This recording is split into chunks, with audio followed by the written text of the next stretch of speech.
Assalamualaikum warahmatullahi wabarakatuh. Alhamdulillahirabbil alamin wassalatu wassalamu ala asrafil anbiya'i wal mursalin wa ala alihim wa sahbihim ajma'in. Allahumma shalli ala Muhammad wa ala ali Muhammad.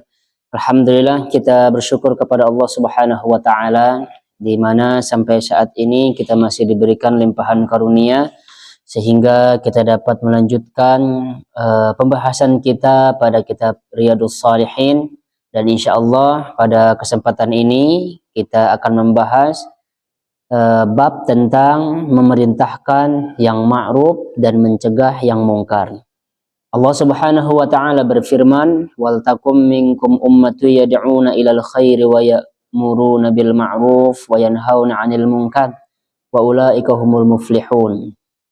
Dan hendaklah di antara kamu ada segolongan orang yang menyeru kepada kebajikan, menyeru berbuat yang ma'ruf dan mencegah dari yang mungkar, dan mereka itulah orang-orang yang beruntung. Tentunya ya para hadirin yang dirahmati Allah Subhanahu wa taala, memerintahkan yang ma'ruf dan mencegah kemungkaran hendaklah kita memperhatikan beberapa hal sebagai berikut. Yang pertama adalah hendaklah orang itu mengetahui mana yang ma'ruf dan mana yang mungkar. Ini sangat penting sekali ya. Dari mana kita mengetahui hal tersebut? Tentulah dengan ilmu.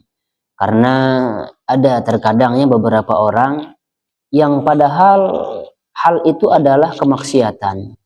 Tetapi karena dijadikan kebiasaan sehingga kemaksiatan tersebut menjadi bukan kemaksiatan lagi dalam versi mereka. Ini pentingnya ya.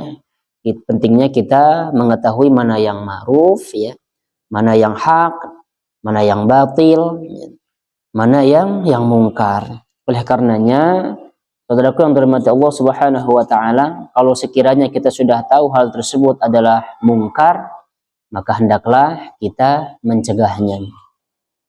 Tentu ya, ketika kita punya power. Kalau kita melihat kemungkaran di depan kita, hendaklah kita gunakan tangan kita kalau kita mampu. Kalau tidak mampu, ya hendaklah dengan lisan. Tidak mampu juga dengan lisan, ya hendaklah dengan hatinya dia ingkari perbuatan tersebut. Lalu yang kedua, mengetahui dengan pasti bahwa seorang telah meninggalkan kebaikan atau melakukan kemungkaran. Jangan sampai ya menuduh orang dengan tuduhan atau prasangka saja. Kita mah hanya berprasangka bahwa orang tersebut melakukan kemungkaran tanpa ada bukti yang jelas. Maka jangan langsung saja ya memberantas orang tersebut padahal kita tidak punya bukti sama sekali. Wahai orang-orang yang beriman, jauhilah banyak dari prasangka. Sesungguhnya sebagian prasangka itu adalah dosa, dan janganlah kamu mencari-cari kesalahan orang lain. Kita ambil contoh yang dalam kehidupan kita sehari-hari saja ya. Ada orang yang tidak sholat. Nah, terkadang di kita ini ya, sebagian di kita sudah menilai orang tersebut bahwa dia tidak pernah sholat. Padahal bisa jadi dia itu sholat di masjid yang lain. Atau bisa jadi dia hanya sholat di rumahnya saja. Nah, jangan langsung, walaupun kita tidak pernah melihat orang ini ke masjid, misal ya. Jangan langsung dalam hati kita ini dia tidak pernah sholat. Barangkali dia hanya sholat di rumahnya saja.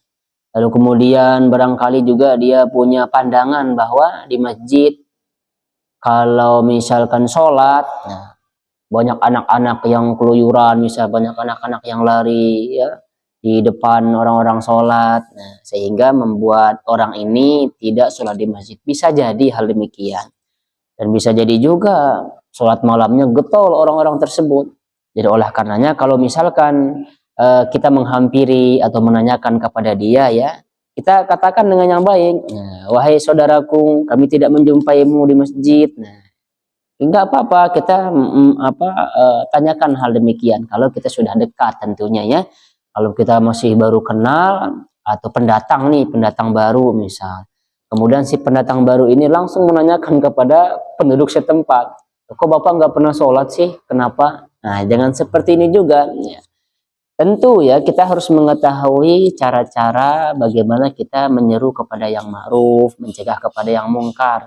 Tidak seenaknya langsung ya kita to the point begitu. Tidak, ada caranya. Yang ketiga ya, tidak menghilangkan kemungkaran dengan menimbulkan kemungkaran yang lebih besar. Kita ambil contoh. Ada seseorang ya misalkan melarang kepada segerombolan anak-anak muda. Dia melarang bahwa tidak boleh merokok di tempat ini. Lalu kemudian gerombolan pemuda ini dia pindah ke tempat yang lain. Di tempat yang lain juga dilarang, mereka tuh tidak boleh merokok di tempat ini. Akhirnya karena mereka tidak punya tempat lain untuk merokok, sehingga mereka memutuskan untuk merokok di tempat orang-orang yang biasa minum minuman keras. Nah, ini yang dampaknya lebih besar lagi. Merokok, lalu kemudian di tempat orang yang biasa minum minuman keras.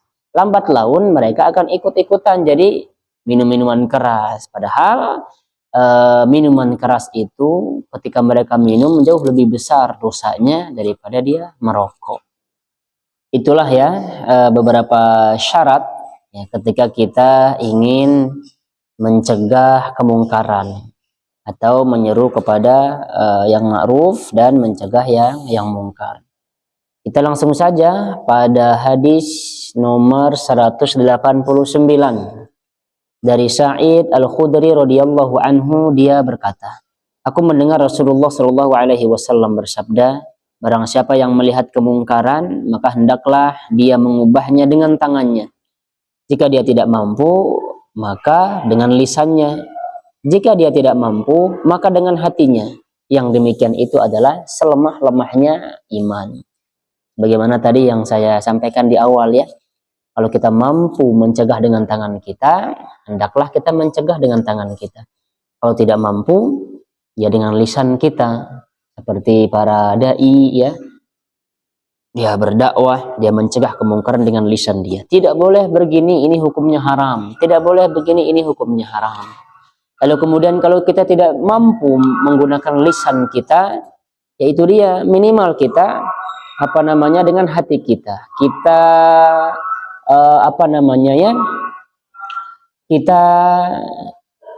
kita ingkari hal tersebut ya. Kemungkaran tersebut kita ingkari dalam hati kita.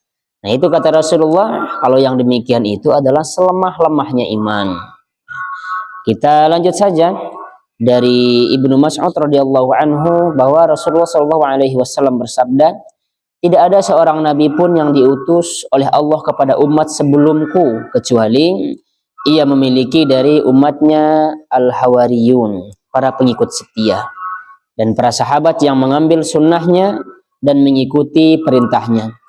Kemudian setelah mereka akan muncul orang-orang yang mengatakan sesuatu yang mereka tidak perbuat, dan mereka berbuat sesuatu yang tidak diperintahkan. Barang siapa yang berjihad kepada mereka dengan tangannya, maka ia adalah seorang mukmin. Dan barang siapa yang berjihad dengan hatinya, maka ia adalah seorang mukmin. Dan barang siapa yang berjihad dengan lisannya, maka ia adalah seorang mukmin. Dan tidak ada setelah itu dari keimanan walaupun sebiji sawi. Seandainya ada orang yang melihat kemungkaran di depan mata, melihat kemaksiatan di depan mata, dengan tangannya dia tidak mampu untuk mencegahnya, dengan lisannya juga tidak mampu, begitu juga dalam hatinya tidak mengingkari sedikit pun kemaksiatan tersebut, maka orang seperti ini tidak ada keimanan dalam dirinya walaupun sebiji sawi. Kita lanjut kepada hadis yang ke-191 dari Abu Walid Ubadah bin As-Samit radhiyallahu anhu. Dia berkata, kami berbaiat kepada Rasulullah shallallahu alaihi wasallam untuk mendengar dan taat kepada pemimpin kaum muslimin, baik dalam keadaan sulit maupun mudah, dalam keadaan giat ataupun malas, serta ketika hak-hak kami dirampas. Kami juga berbaiat kepada beliau untuk tidak menentang perintah dari yang berhak memerintahkannya, kecuali jika kalian melihat kekufuran yang nyata berdasarkan dalil-dalil dari Allah Subhanahu wa Ta'ala, dan agar kami semua berkata benar dimanapun kami berada, kami tidak takut terhadap celaan siapapun dalam membela agama Allah. Ini sangat luar biasa ya.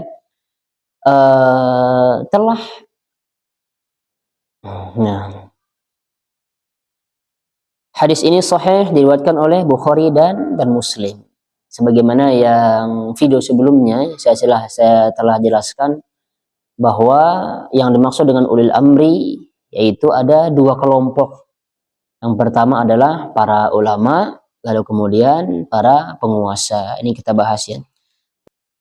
Perkataan hadis ya yang menyebutkan bahwa dalam keadaan sulit maupun mudah. Jadi dalam hal ini kita harus tetap mendengar dan taat kepada pemimpin walaupun keadaan kita sulit ataupun mudah. Baik keadaan harta kita ini sempit ataupun sedikit, ya istilahnya mah ya, mau kaya mau miskin tetap harus taat kepada pemimpin. Mau susah mau senang, dengar dan taat kepada pemimpin. Begitulah seorang mukmin yang baik ya, tidak memberontak kepada pemimpin. Ya sebagaimana dalam riwayat yang lainnya disebutkan, dengarkanlah dan taat walaupun punggung kalian dipukul dan harta kalian diambil. Kita tetap ya taat kepada pemimpin. Adapun perkataan, dan kami tidak merebut kekuasaan dari orang yang berhak, yakni kami tidak menarik pemimpin yang telah Allah kuasakan atas kami agar kami bisa mengambil kepemimpinan dari mereka. Maksudnya tidak melakukan kudeta begitu ya. Kalau pemimpin sudah sah, jadi jangan lakukan kudeta. Nah, kecuali dengan uzur syar'i ya, maka bolehlah dikudeta. Nanti akan kita jelaskan insyaallah. Lalu kemudian perkataan yang menyebutkan bahwa kecuali jika kalian melihat kekufuran yang nyata ya berdasarkan dalil-dalil yang datang dari Allah. Nah, dalam melihat hal ini ada 3 syarat ya. Ada 3 syarat ketika kita melihat kejadian ini. Nah, maka pada saat tersebut kita boleh mengambil kekuasaan darinya. Maksudnya kita boleh kudeta. Berusaha untuk menghapuskan kekuasaannya, tetapi harus dengan 3 syarat. Yang pertama, kita melihatnya dengan ilmu, artinya dengan bukti dan dalil. Tidak boleh mengkudeta pemimpin lantaran kita tidak suka sama dia. Tidak boleh mengkudeta pemimpin lantaran pendapat kita dengan pendapat pemimpin ini berbeda. Tidak boleh ya lakukan hal demikian. Tidak boleh mengkudeta pemimpin yang hanya bersandar pada prasangka kita saja. Ya, prasangka, oh pemimpin ini begini. Pemimpin ini begini, akhirnya dikudeta. Padahal tidak ada bukti. Maka hal ini tidak diperbolehkan. Yang kedua, kita mengetahui kekafirannya, ya, bukan kefasikannya. Kalau sudah jelas ya kekafirannya itu, maka silahkan dikudeta. Bukan kefasikannya ya, karena pemimpin itu adalah tidak maksum. Pemimpin manusia biasa, bisa jadi benar, bisa jadi salah. Bisa jadi sesekali dia melakukan kemaksiatan. Itu namanya juga manusia ya. Lalu kemudian yang ketiga, kekufuran yang jelas. Ini sama dengan yang kedua tadi ya. Yang keempat, kita memiliki bukti dan dalil yang jelas dari Allah. Yakni kita mempunyai dalil yang sangat jelas tentang kekufuran tersebut. Namun kalau bukti kita itu lemah, jangan sekali-kali mengkudeta. Nah, sama dengan prasangka saja itu namanya, ya, gitu.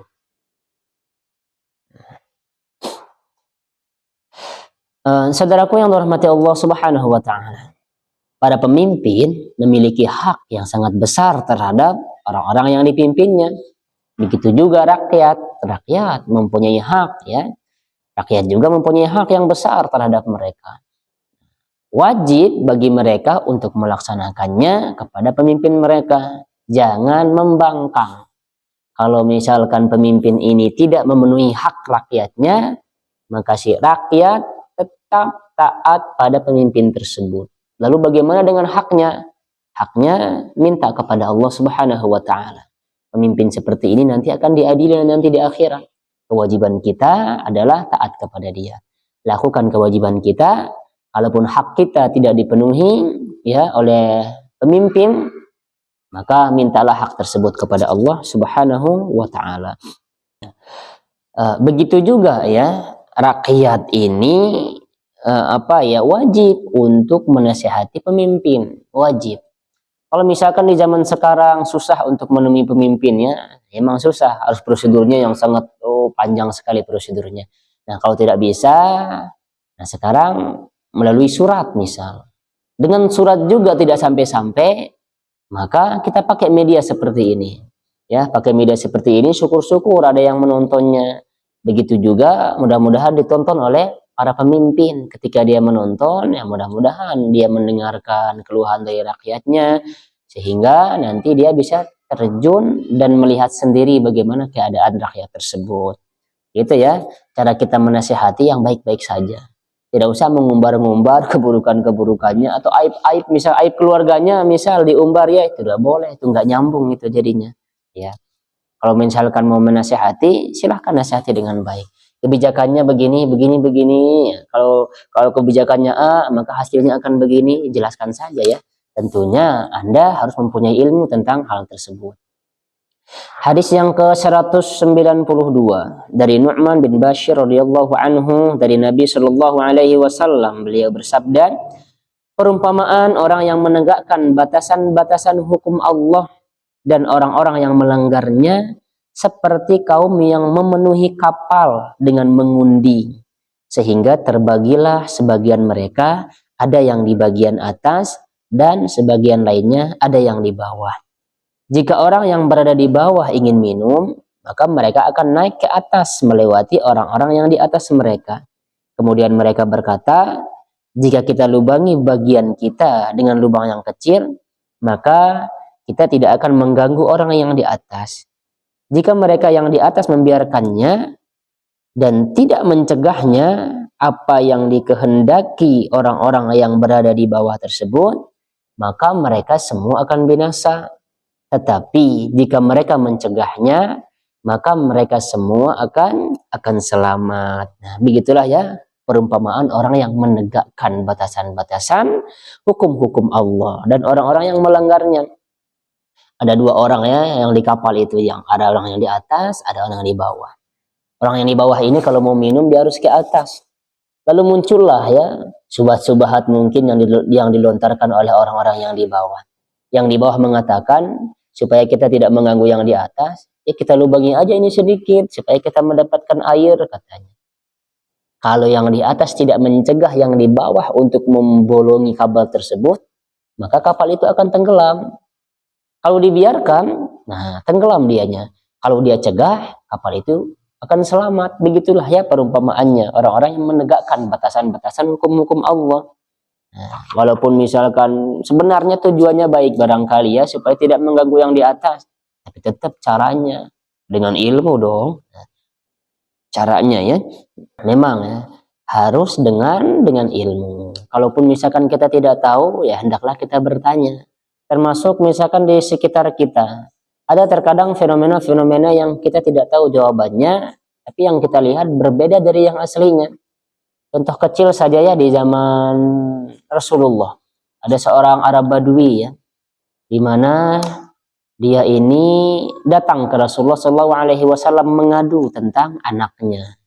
Rasulullah, kok anak saya hitam, katanya, padahal saya ini orangnya putih, istri saya pun putih. Jadi si Arab Badui ini menuduh ada prasangka dalam dirinya bahwa istrinya berzina. Maka dia tanya kepada Rasulullah, lihat jawaban orang yang berilmu. Rasulullah SAW bertanya kepada orang Badui ini. Dia katakan, apakah kamu punya unta? Iya punya, kata yang Badui. Lalu kemudian Rasulullah kembali bertanya kepada dia, bagaimana, apa warnanya? Warnanya merah, katanya. Lalu kemudian Rasulullah bertanya lagi, ada nggak unta kamu yang berwarna abu-abu atau yang berwarna campuran antara hitam dan putih? Ada, kata-kata orang Badui ini. Ada, wahai Rasulullah. Kok dia bisa seperti itu ya warnanya? Kok bisa unta kamu berwarna abu, kata Rasulullah. Lalu kemudian si Arab Badui ini barangkali dari genetiknya, wahai Rasulullah, katanya, Mungkin dulu neneknya yang sebelum-sebelumnya ada yang berkulit demikian. Lalu Rasulullah SAW menjawab pertanyaan orang Arab Badui ini. Begitu juga dengan anakmu. Bisa jadi nenek moyang kamu ada yang berkulit hitam, kata Rasulullah. Ini pentingnya ya, kita bertanya kepada orang yang berilmu supaya kita tidak salah arah. Lalu kemudian hadis yang ke-193 dari Ummul Mukminin Ummu Salamah Hindun binti Abi Umayyah Huzaifah radhiyallahu anha. Dari Nabi Shallallahu alaihi wasallam, sesungguhnya beliau bersabda, sesungguhnya telah ditetapkan atas kalian beberapa orang pemimpin. Kalian akan mengetahuinya sebagian perbuatan mereka yang sesuai syariat, dan kalian mengingkarinya sebagian perbuatan mereka yang melanggar syariat, ya. Barang siapa yang membenci pelanggaran tersebut, maka ia terbebas dari dosa. Dan barang siapa yang mengingkari, maka ia selamat. Tetapi barang siapa yang meridhoi dan mengikuti, maka dia telah bermaksiat. Mereka, ya, para sahabat berkata, ya, wahai Rasulullah, apakah kami harus memerangi mereka? Kata para sahabat. Lalu kemudian beliau menjawab, jangan selagi mereka masih mendirikan sholat bersama kalian. Tuh, ini sudah disebutkan oleh Rasulullah SAW, ya. Akan ditetapkan beberapa pemimpin. Ini sekarang ya mungkin termasuk juga, ya, yang mereka melakukan sesuatu ternyata mereka melanggar larangan-larangan Allah. Mereka mengingkari atau mereka berbuat kemaksiatan.